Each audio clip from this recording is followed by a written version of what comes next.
स्वास्थ्य केंद्र या अस्पताल से संपर्क करें। चिकनगुनिया से न घबराएं, खुद को और अपने परिवार को मच्छरों के काटने से बचाएं। स्वास्थ्य एवं परिवार कल्याण मंत्रालय, भारत सरकार द्वारा जनहित में जारी। मन की बात आकाशवाणी के माध्यम से माननीय प्रधानमंत्री श्री नरेंद्र मोदी अपने मन की बात साझा करेंगे। तो आइए सुनते हैं प्रधानमंत्री जी से मन की बात। मेरे प्यारे देशवासियों, नमस्कार। आमतौर पर ये समय उत्सव का होता है, जगह जगह मेले लगते हैं, धार्मिक पूजा पाठ होते हैं। कोरोना के इस संकट काल में लोगों में उमंग तो है, उत्साह भी है, लेकिन हम सबको मन को छू जाए वैसा अनुशासन भी है। बहुतेक रूप में देखा जाए तो नागरिकों में दायित्व का एहसास भी है। लोग अपना ध्यान रखते हुए, दूसरों का ध्यान रखते हुए अपने रोजमर्रा के काम भी कर रहे हैं। देश में हो रहे हर आयोजन में जिस तरह का संयम और सादगी इस बार देखी जा रही है, वो अभूतपूर्व है। गणेशोत्सव भी कहीं ऑनलाइन मनाया जा रहा है, तो ज्यादातर जगहों पर इस बार इको फ्रेंडली गणेश जी की प्रतिमा स्थापित की गई है। साथियों, हम बहुत बारीकी से अगर देखेंगे तो एक बात अवश्य हमारे ध्यान में आएगी। हमारे पर्व और पर्यावरण, इन दोनों के बीच एक बहुत गहरा नाता रहा है। जहां एक और हमारे पर्वों में पर्यावरण और प्रकृति के साथ सहजीवन का संदेश छिपा होता है, तो दूसरी ओर कई सारे पर्व प्रकृति की रक्षा के लिए ही मनाए जाते हैं। जैसे बिहार के पश्चिमी चंपारण में सदियों से थारू आदिवासी समाज के लोग 60 घंटे के लॉकडाउन, या उनके ही शब्दों में कहें तो 60 घंटे के बरना का पालन करते हैं। प्रकृति की रक्षा के लिए बरना को थारू समाज ने अपनी परंपरा का हिस्सा बना लिया है और सदियों से बनाया है। इस दौरान न कोई गांव में आता है, न ही कोई अपने घरों से बाहर निकलता है। और लोग मानते हैं कि अगर वो बाहर निकले या कोई बाहर से आया, तो उनके आने जाने से लोगों की रोजमर्रा की गतिविधियों से नए पेड़ पौधों को नुकसान हो सकता है। बरना की शुरुआत में भव्य तरीके से हमारे आदिवासी भाई बहन पूजा पाठ करते हैं और उसकी समाप्ति पर आदिवासी परंपरा के गीत, संगीत, नृत्य जम करके उसके कार्यक्रम भी होते हैं। साथियों, इन दिनों ओणम का पर्व भी धूमधाम से मनाया जा रहा है। ये पर्व चिनगम महीने में आता है। इस दौरान लोग कुछ नया खरीदते हैं, अपने घरों को सजाते हैं, पुक्कलम बनाते हैं, ओणम सादिया का आनंद लेते हैं। तरह तरह के खेल और प्रतियोगिताएं भी होती हैं। ओणम की धूम तो आज दूर सुदूर विदेशों तक पहुंची हुई है। अमेरिका हो, यूरोप हो या खाड़ी देश हो, ओणम का उल्लास आपको हर कहीं मिल जाएगा। ओणम एक इंटरनेशनल फेस्टिवल बनता जा रहा है। साथियों, ओणम हमारी कृषि से जुड़ा हुआ पर्व है। ये हमारी ग्रामीण अर्थव्यवस्था के लिए भी एक नई शुरुआत का समय होता है। किसानों की शक्ति से ही तो हमारा जीवन, हमारा समाज चलता है। हमारे पर्व किसानों के परिश्रम से ही रंग बिरंगे बनते हैं। हमारे अन्नदाता को, किसानों की जीवनदायिनी शक्ति को वेदों में भी बहुत गौरवपूर्ण रूप से नमन किया गया है। ऋग्वेद में मंत्र है, अन्नानाम पतये नमः, अन्नानाम पतये नमः, क्षेत्राणाम पतये नमः। अर्थात अन्नदाता को नमन है, किसान को नमन है। हमारे किसानों ने कोरोना के इस कठिन परिस्थितियों में भी अपनी ताकत को साबित किया है। हमारे देश में इस बार खरीफ की फसल की बुआई पिछले साल के मुकाबले 7% ज्यादा हुई है। धान की रुपाई इस बार लगभग 10%, दालें लगभग 5%, मोटे अनाज कोर्स सीरियल्स लगभग 3%, ऑयल सीड्स लगभग 13%, कपास लगभग 3% ज्यादा बोई गई है। मैं इसके लिए देश के किसानों को बधाई देता हूं, उनके परिश्रम को नमन करता हूं। मेरे प्यारे देशवासियों, कोरोना के इस कालखंड में देश कई मोर्चों पर एक साथ लड़ रहा है, लेकिन इसके साथ-साथ कई बार मन में ये भी सवाल आता रहा कि इतने लंबे समय तक घरों में रहने के कारण मेरे छोटे-छोटे बाल मित्रों का समय कैसे बीतता होगा। और इसी से मैंने गांधीनगर की चिल्ड्रन यूनिवर्सिटी, जो दुनिया में एक अलग तरह का प्रयोग है, भारत सरकार के महिला और बाल विकास मंत्रालय, शिक्षा मंत्रालय, सूक्ष्म लघु और मध्यम उद्योग मंत्रालय, इन सभी के साथ मिलकर हम बच्चों के लिए क्या कर सकते हैं, इस पर मंथन किया, चिंतन किया। मेरे लिए ये बहुत सुखद था, लाभकारी भी था, क्योंकि एक प्रकार से ये मेरे लिए भी कुछ नया जानने का, नया सीखने का अवसर बन गया। साथियों, हमारे चिंतन का विषय था खिलौने और विशेषकर भारतीय खिलौने। हमने इस बात पर मंथन किया कि भारत के बच्चों को नए-नए टॉयज कैसे मिले, भारत टॉय प्रोडक्शन का बहुत बड़ा हब कैसे बने। वैसे मैं मन की बात सुन रहे बच्चों के माता-पिता से क्षमा मांगता हूं, क्योंकि हो सकता है उन्हें अब ये मन की बात सुनने के बाद खिलौनों की नई-नई डिमांड सुनने का शायद एक नया काम सामने आ जाएगा। साथियों, खिलौने जहां एक्टिविटी को बढ़ाने वाले होते हैं, तो खिलौने हमारी आकांक्षाओं को भी उड़ान देते हैं। खिलौने केवल मन ही नहीं बहलाते, खिलौने मन बनाते भी हैं और मकसद गढ़ते भी हैं। मैंने कहीं पढ़ा कि खिलौनों के संबंध में गुरुदेव रविंद्रनाथ टैगोर ने कहा था कि बेस्ट टॉय वो होता है जो इनकम्प्लीट हो, ऐसा खिलौना जो अधूरा हो और बच्चे मिलकर खेल-खेल में उसे पूरा करें। गुरुदेव टैगोर ने कहा था कि जब वो छोटे थे तो खुद की कल्पना से घर में मिलने वाले सामानों से ही अपने दोस्तों के साथ अपने खिलौने और खेल बनाया करते थे। लेकिन एक दिन बचपन के उन मौज मस्ती भरे पलों में बड़ों का दखल हो गया।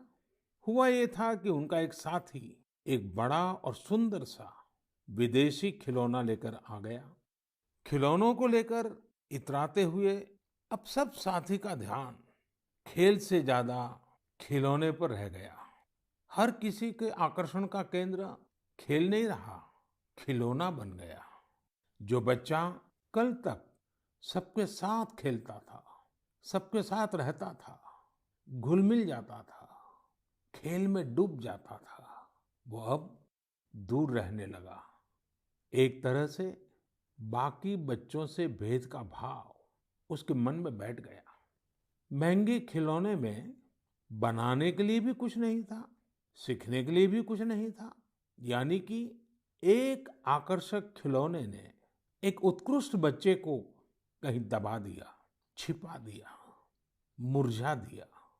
इस खिलौने ने धन का, संपत्ति का, जरा बड़प्पन का प्रदर्शन कर लिया, लेकिन उस बच्चे की क्रिएटिव स्पिरिट को बढ़ने और संवरने से रोक दिया। खिलौना तो आ गया, पर खेल खत्म हो गया और बच्चे का खिलना भी खो गया। इसलिए गुरुदेव कहते थे कि खिलौने ऐसे होने चाहिए जो बच्चे के बचपन को बाहर लाएं, उसकी क्रिएटिविटी को सामने लाएं। बच्चों के जीवन के अलग-अलग पहलू पर खिलौनों का जो प्रभाव है, इस पर राष्ट्रीय शिक्षा नीति में भी बहुत ध्यान दिया गया है। खेल खेल में सीखना, खिलौने बनाना सीखना, खिलौने जहां बनते हैं वहां की विजिट करना, इन सबको करिकुलम का हिस्सा बनाया गया है। साथियों, हमारे देश में लोकल खिलौनों की बहुत समृद्ध परंपरा रही है। कई प्रतिभाशाली और कुशल कारीगर हैं जो अच्छे खिलौने बनाने में महारत रखते हैं। भारत के कुछ क्षेत्र टॉय क्लस्टर्स यानी खिलौने के केंद्र के रूप में भी विकसित हो रहे हैं। जैसे कर्नाटक के रामनगरम में चन्नापटना, आंध्र प्रदेश के कृष्णा में कोंडापल्ली, तमिलनाडु में तंजौर, असम में धुबरी, उत्तर प्रदेश का वाराणसी, कई ऐसे स्थान हैं, कई नाम गिना सकते हैं। आपको ये जानकर आश्चर्य होगा कि global toy industry 7 lakh crore रुपए से भी अधिक की है। 7 लाख करोड़ रुपयों का इतना बड़ा कारोबार, लेकिन भारत का हिस्सा उसमें बहुत कम है। अब आप सोचिए कि जिस राष्ट्र के पास इतनी विरासत हो, परंपरा हो, विविधता हो, युवा आबादी हो, क्या खिलौनों के बाजार में उसकी हिस्सेदारी इतनी कम होनी हमें अच्छा लगेगा क्या? जी नहीं, ये सुनने के बाद आपको भी अच्छा नहीं लगेगा। देखिए साथियों, टॉय इंडस्ट्री बहुत व्यापक है। गृह उद्योग हो, छोटे और लघु उद्योग हो, एमएसएमईज हो, इसके साथ साथ बड़े उद्योग और निजी उद्यमी भी इसके दायरे में आते हैं। इसे आगे बढ़ाने के लिए देश को मिलकर मेहनत करनी होगी। अब जैसे आंध्र प्रदेश के विशाखापट्टनम में श्रीमान सीवी राजू है। उनके गांव के एतिकोप्पका टॉयज एक समय में बहुत प्रचलित थे। इनकी खासियत ये थी कि खिलौने लकड़ी से बनते थे और दूसरी बात ये कि इन खिलौनों में आपको कहीं कोई एंगल या कोण नहीं मिलता था। ये खिलौने हर तरफ से राउंड होते थे, इसलिए बच्चों को चोट की भी गुंजाइश नहीं होती थी। सीवी राजू ने एतिकोप्पका टॉयज के लिए अब अपने गांव के कारीगरों के साथ मिलकर एक तरह से नया मूवमेंट शुरू कर दिया है। बेहतरीन क्वालिटी के एतिकोप्पका टॉयज बनाकर सीवी राजू ने स्थानीय खिलौनों की खोई हुई गरिमा को वापस ला दिया है। खिलौनों के साथ हम 2 चीजें कर सकते हैं। अपने गौरवशाली अतीत को अपने जीवन में फिर से उतार सकते हैं और अपने स्वर्णिम भविष्य को भी संवार सकते हैं। मैं अपने स्टार्टअप मित्रों को, हमारे नए उद्यमियों से कहता हूँ, टीम अप फॉर टॉयज। आइए मिलकर खिलौने बनाएं। अब सभी के लिए लोकल खिलौनों के लिए वोकल होने का समय है। आइए हम अपने युवाओं के लिए कुछ नए प्रकार के अच्छी क्वालिटी वाले खिलौने बनाते हैं। खिलौना वो हो जिसकी मौजूदगी में बचपन खिले भी, खिलखिलाए भी। हम ऐसे खिलौने बनाएं जो पर्यावरण के भी अनुकूल हो। साथियों, इसी तरह अब कंप्यूटर और स्मार्टफोन के इस जमाने में कंप्यूटर गेम्स का भी बहुत ट्रेंड है। ये गेम्स बच्चे भी खेलते हैं, बड़े भी खेलते हैं, लेकिन इनमें भी जितने गेम्स होते हैं उनकी थीम्स भी अधिकतर बाहर की ही होती है। हमारे देश में इतने आइडियाज हैं, इतने कंसेप्ट्स हैं, बहुत समृद्ध हमारा इतिहास रहा है कि हाँ, हम उन पर गेम्स बना सकते हैं। मैं देश के युवा टैलेंट से कहता हूँ, आप भारत में भी गेम्स बनाइए और भारत के भी गेम्स बनाइए। कहा भी जाता है, लेट द गेम्स बिगिन। तो चलो खेल शुरू करते हैं। साथियों, आत्मनिर्भर भारत अभियान में वर्चुअल गेम्स हो, टॉयज का सेक्टर हो, सबने बहुत महत्वपूर्ण भूमिका निभानी है और ये अवसर भी है। जब आज से 100 वर्ष पहले असहयोग आंदोलन शुरू हुआ तो गांधी जी ने लिखा था कि असहयोग आंदोलन देशवासियों में आत्मसम्मान और अपनी शक्ति का बोध कराने का एक प्रयास है। आज जब हम देश को आत्मनिर्भर बनाने का प्रयास कर रहे हैं तो हमें पूरे आत्मविश्वास के साथ आगे बढ़ना है। हर क्षेत्र में देश को आत्मनिर्भर बनाना है। असहयोग आंदोलन के रूप में जो बीज बोया गया था उसे अब आत्मनिर्भर भारत के वटवृक्ष में परिवर्तित करना हम सबका दायित्व है। मेरे प्यारे देशवासियों, भारतीयों के इनोवेशन और सॉल्यूशन देने की क्षमता का लोहा हर कोई मानता है, और जब समर्पण भाव हो, संवेदना हो, तो ये शक्ति असीम बन जाती है। इस महीने की शुरुआत में देश के युवाओं के सामने एक ऐप इनोवेशन चैलेंज रखा गया। इस आत्मनिर्भर भारत ऐप इनोवेशन चैलेंज में हमारे युवाओं ने बढ़ चढ़कर के हिस्सा लिया। करीब 7,000 एंट्रीज आई। उसमें भी करीब करीब 2/3 ऐप्स टियर 2 और टियर 3 शहरों के युवाओं ने बनाए हैं। ये आत्मनिर्भर भारत के लिए, देश के भविष्य के लिए बहुत शुभ संकेत है। आत्मनिर्भर ऐप इनोवेशन चैलेंज के रिजल्ट्स देखकर आप जरूर प्रभावित होंगे। काफी जांच परख के बाद अलग अलग कैटेगरी में लगभग 2 दर्जन ऐप्स को अवार्ड भी दिए गए हैं। आप जरूर इन ऐप्स के बारे में जानें और उनसे जुड़े। हो सकता है आप भी ऐसा कुछ बनाने के लिए प्रेरित हो जाएं। इनमें एक ऐप है कुटुकी किड्स लर्निंग ऐप। ये छोटे बच्चों के लिए ऐसा इंटरेक्टिव ऐप है जिसमें गानों और कहानियों के जरिए बात बात में ही बच्चे मैथ साइंस में बहुत कुछ सीख सकते हैं। इसमें एक्टिविटीज भी हैं, खेल भी हैं। इसी तरह एक माइक्रो ब्लॉगिंग प्लेटफॉर्म का भी ऐप है। इसका नाम है कू, KOO कू। इसमें हम अपनी मातृभाषा में टेक्स्ट, वीडियो और ऑडियो के जरिए अपनी बात रख सकते हैं, इंटरेक्ट कर सकते हैं। इसी तरह चिंगारी ऐप भी युवाओं के बीच काफी पॉपुलर हो रहा है। एक ऐप है आस्क सरकार। इसमें चैटबॉट के जरिए आप इंटरेक्ट कर सकते हैं और किसी भी सरकारी योजना के बारे में सही जानकारी हासिल कर सकते हैं, वो भी टेक्स्ट, ऑडियो और वीडियो तीनों तरीकों से। ये आपकी बड़ी मदद कर सकता है। एक और ऐप है स्टेप सेट गो। ये फिटनेस ऐप है। आप कितना चले, कितनी कैलोरीज बर्न की, ये सारा हिसाब ये ऐप रखता है और आपको फिट रहने के लिए मोटिवेट भी करता है। मैंने कुछ ही उदाहरण दिए हैं। कई और ऐप्स ने भी इस चैलेंज को जीता है। कई बिजनेस ऐप्स हैं, गेम्स के ऐप्स हैं, जैसे is equal to books and expense, Zoho workplace, FTC talent. आप इनके बारे में नेट पर सर्च करिए, आपको बहुत जानकारी मिलेगी। आप भी आगे आए, कुछ इनोवेट करें, कुछ इम्प्लीमेंट करें।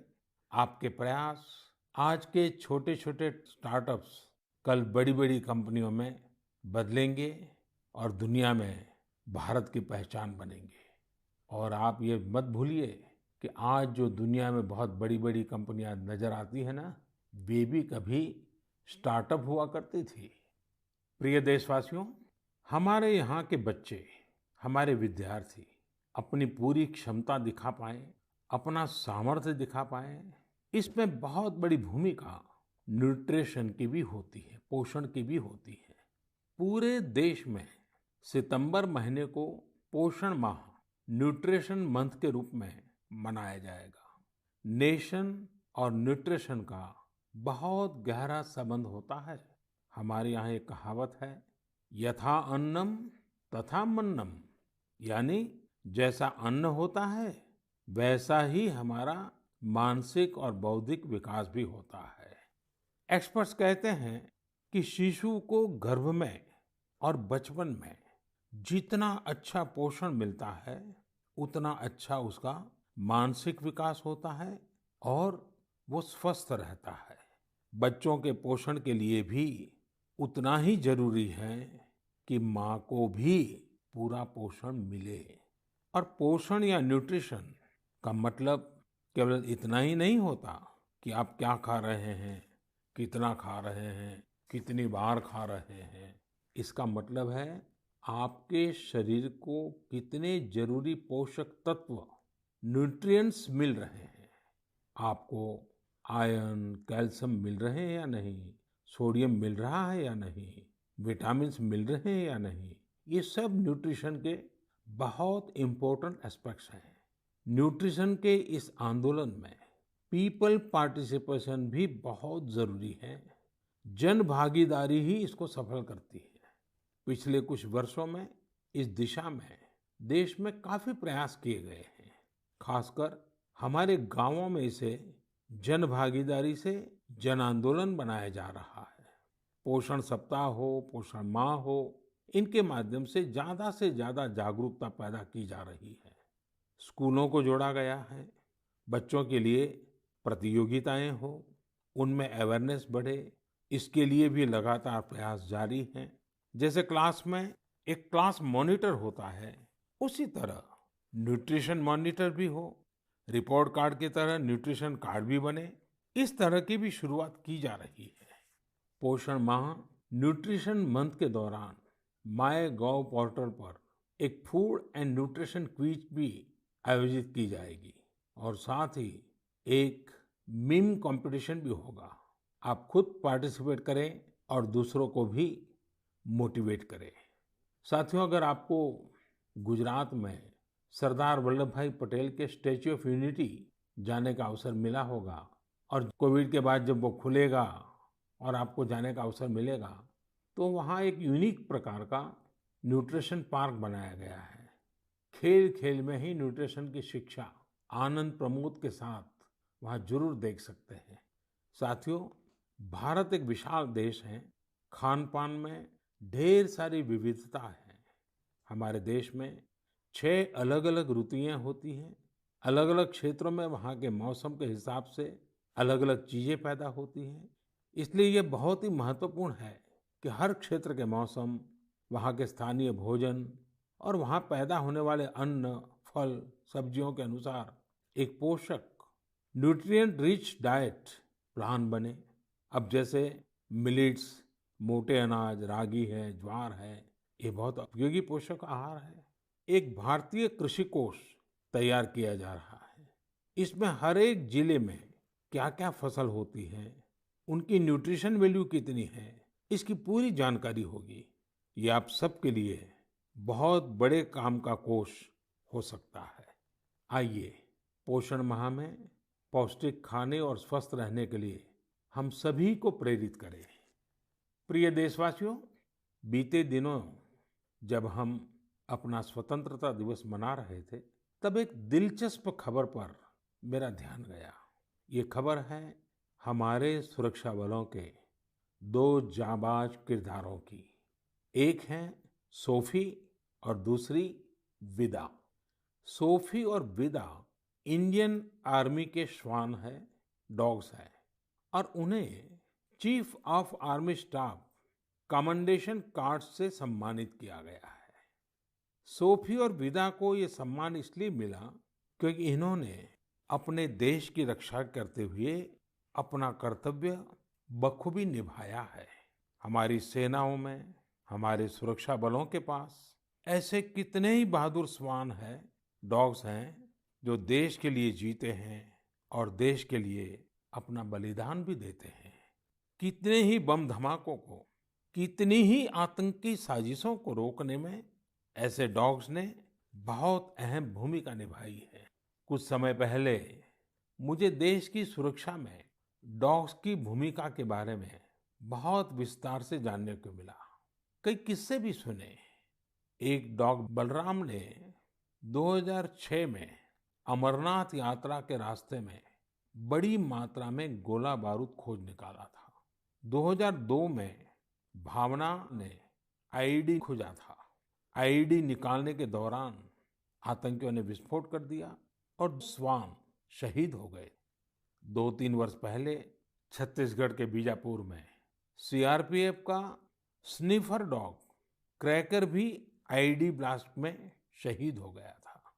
कुछ दिन पहले ही आपने शायद टीवी पर एक बड़ा भावुक करने वाला दृश्य देखा होगा, जिसमें बीड़ पुलिस अपने साथी डॉग रॉकी को पूरे सम्मान के साथ आखिरी विदाई दे रही थी। रॉकी ने 300 से ज्यादा केसों को सुलझाने में पुलिस की मदद की थी। डॉग की डिजास्टर मैनेजमेंट और रेस्क्यू मिशंस में भी बहुत बड़ी भूमिका होती है। भारत में तो national disaster response force NDRF ने ऐसे दर्जनों डॉग्स को स्पेशली ट्रेन किया है। कहीं भूकंप आने पर, इमारत गिरने पर, मलबे में दबे जीवित लोगों को खोज निकालने में ये डॉग्स बहुत एक्सपर्ट्स होते हैं। साथियों, मुझे यह भी बताया गया कि इंडियन ब्रीड के डॉग्स भी बहुत अच्छे होते हैं, बहुत सक्षम होते हैं। इंडियन ब्रीड्स में मुधोल हाउंड है, हिमाचली हाउंड है, ये बहुत ही अच्छी नस्लें हैं। राजपलायम, कन्नी, चिप्पी पराई और कोम्बाई भी बहुत शानदार इंडियन ब्रीड्स हैं। इनको पालने में खर्च भी काफी कम आता है और ये भारतीय माहौल में ढले भी होते हैं। अब हमारी सुरक्षा एजेंसियों ने भी इन इंडियन ब्रीड्स के डॉग्स को अपनी सुरक्षा दस्ते में शामिल कर रही है। पिछले कुछ समय में आर्मी, सीआईएसएफ, एनएसजी ने मुधोल हाउंड डॉग्स को ट्रेन करके डॉग स्क्वाड में शामिल किया है। सीआरपीएफ ने कोम्बाई डॉग्स को शामिल किया है। Indian council of agriculture research भी भारतीय नस्ल के डॉग्स पर रिसर्च कर रही है। मकसद यही है कि इंडियन ब्रीड्स को और बेहतर बनाया जा सके और उपयोगी बनाया जा सके। आप इंटरनेट पर इनके नाम सर्च करिए, इनके बारे में जानिए। आप इनकी खूबसूरती, इनकी क्वालिटी देखकर हैरान हो जाएंगे। अगली बार जब भी आप डॉग पालने की सोचें, आप जरूर इनमें से ही किसी इंडियन ब्रीड के डॉग को घर लाएं। आत्मनिर्भर भारत जब जन मन का मंत्र बन ही रहा है, तो कोई भी क्षेत्र इससे पीछे कैसे छूट सकता है। मेरे प्रिय देशवासियों, कुछ दिनों बाद 5 सितंबर को हम शिक्षक दिवस मनाएंगे। हम सब जब अपने जीवन की सफलताओं को, अपनी जीवन यात्रा को देखते हैं, तो हमें अपने किसी न किसी शिक्षक की याद अवश्य आती है। तेजी से बदलते हुए समय और कोरोना के संकट काल में हमारे शिक्षकों के सामने भी समय के साथ बदलाव की एक चुनौती रख दी है। मुझे खुशी है कि हमारे शिक्षकों ने इस चुनौती को न केवल स्वीकार किया, बल्कि उसे अवसर में बदल भी दिया है। पढ़ाई में तकनीक का ज्यादा से ज्यादा उपयोग कैसे हो, नए तरीकों को कैसे अपनाएं, छात्रों को मदद कैसे करें, ये हमारे शिक्षकों ने सहजता से अपनाया है और अपने स्टूडेंट्स को भी सिखाया है। आज देश में हर जगह कुछ न कुछ इनोवेशन हो रहे हैं। शिक्षक और छात्र मिलकर कुछ नया कर रहे हैं। मुझे भरोसा है, जिस तरह देश में राष्ट्रीय शिक्षा नीति के जरिए एक बड़ा बदलाव होने जा रहा है, हमारे शिक्षक इसका भी लाभ छात्रों तक पहुंचाने में अहम भूमिका निभाएंगे। साथियों, और विशेषकर मेरे शिक्षक साथियों, वर्ष 2022 में हमारा देश स्वतंत्रता के 75 वर्ष का पर्व मनाएगा। स्वतंत्रता के पहले अनेक वर्षों तक हमारे देश में आजादी की जंग, उसका एक लंबा इतिहास रहा है। इस दौरान देश का कोई कोना ऐसा नहीं था जहां आजादी के मतवालों ने अपने प्राण न्योछावर न किए हों, अपना सर्वस्व त्याग न दिया हो। ये बहुत आवश्यक है कि हमारी आज की पीढ़ी, हमारे विद्यार्थी आजादी की जंग, हमारे देश के नायकों से परिचित रहे, उसे उतना ही महसूस करें। अपने जिले से, अपने क्षेत्र में आजादी के आंदोलन के समय क्या हुआ, कैसे हुआ, कौन शहीद हुआ, कौन कितने समय तक देश के लिए जेल में रहा, ये बातें हमारे विद्यार्थी जानेंगे तो उनके व्यक्तित्व में भी इसका प्रभाव दिखेगा। इसके लिए बहुत से काम किए जा सकते हैं, जिसमें हमारे शिक्षकों का बड़ा दायित्व है। जैसे आप जिस जिले में हैं, वहाँ शताब्दियों तक जो आजादी का जंग चला, उन आजादी के जंग में वहाँ कोई घटनाएं घटी है क्या, इसे लेकर विद्यार्थियों से रिसर्च करवाई जा सकती है। उसे स्कूल के हस्तलिखित अंक के रूप में तैयार किया जा सकता है। आपके शहर में स्वतंत्रता आंदोलन से जुड़ा कोई स्थान हो तो छात्र छात्राओं को वहाँ ले जा सकते हैं। किसी स्कूल के विद्यार्थी ठान सकते हैं कि वो आज़ादी के 75 वर्ष में अपने क्षेत्र के आज़ादी के 75 नायकों पर कविताएं लिखेंगे, नाट्य कथाएं लिखेंगे। आपके प्रयास देश के हजारों लाखों अनसंग हीरोज को सामने लाएंगे, जो देश के लिए जिए जो देश के लिए खप गए, जिनके नाम समय के साथ विस्मृत हो गए, ऐसे महान व्यक्तित्वों को अगर हम सामने लाएंगे, आजादी के 75 वर्ष में उन्हें याद करेंगे, तो उनको सच्ची श्रद्धांजलि होगी। और जब 5 सितंबर को शिक्षक दिवस मना रहे हैं, तब मैं मेरे शिक्षक साथियों से जरूर आग्रह करूंगा कि वे इसके लिए एक माहौल बनाएं, सबको जोड़ें और सब मिलकर के जुट जाएं। मेरे प्रिय देशवासियों, देश आज जिस विकास यात्रा पर चल रहा है, इसकी सफलता सुखद तभी होगी जब हर एक देशवासी इसमें शामिल हो, इस यात्रा का यात्री हो, इस पथ का पथिक हो। इसलिए ये जरूरी है कि हर एक देशवासी स्वस्थ रहे, सुखी रहे और हम मिल करके कोरोना को पूरी तरह से हराएं। कोरोना तभी हारेगा जब आप सुरक्षित रहेंगे, जब आप 2 गज की दूरी, मास्क जरूरी, इस संकल्प का पूरी तरह से पालन करेंगे। आप सब स्वस्थ रहिए, सुखी रहिए। इन्हीं शुभकामनाओं के साथ अगली मन की बात में फिर मिलेंगे। बहुत बहुत धन्यवाद। नमस्कार। मन की बात आकाशवाणी के माध्यम से माननीय प्रधानमंत्री श्री नरेंद्र मोदी अपने मन की बातें साझा कर रहे थे।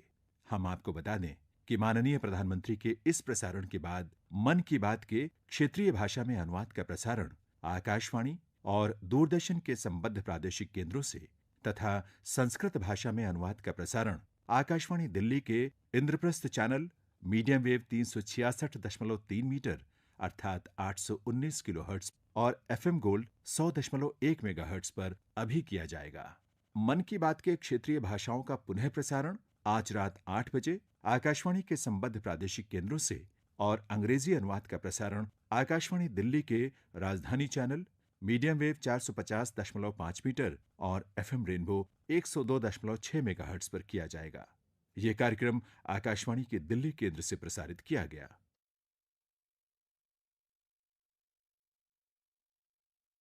ये आकाशवाणी दिल्ली है। लीजिए सुनिए माननीय प्रधानमंत्री श्री नरेंद्र मोदी के मन की बात का संस्कृत अनुवाद। मम प्रियाः देशवासिनः नमस्कारः। सामान्यतया कालोऽयम् उत्सवस्य भवति,